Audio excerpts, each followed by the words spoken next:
పండుగకి ఏం స్పెషల్ చేసినావురా? ఏం పండుగరా మన పేదోళ్ళకి.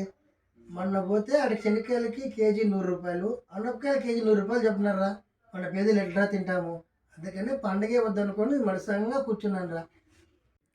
సంవత్సరంలో ఒకసారి వచ్చే పెద్ద పండుగ సంక్రాంతికి ఏమీ లేకపోతే ఎలా రా? సర్లే, ఇట్లా పండగకి వచ్చినావు, ఇదో ఈ కొన్ని తిను, పండగ జరుపుకుందాం ఈ సంవత్సరానికి. మళ్ళీ ఏమీ చేయలేదన్నావు, ఇవన్నీ ఎలా వచ్చాయిరా? ఏడా చేయలేదురా.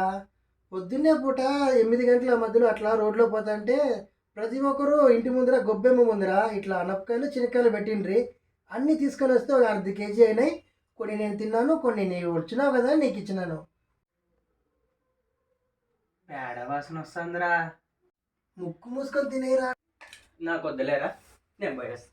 మీ ఇంటి ముందు కూడా కొన్ని ఎక్కువ పెట్టాను రా, ఇప్పుడే వస్తాను కొద్దిసేపు. వద్దులేక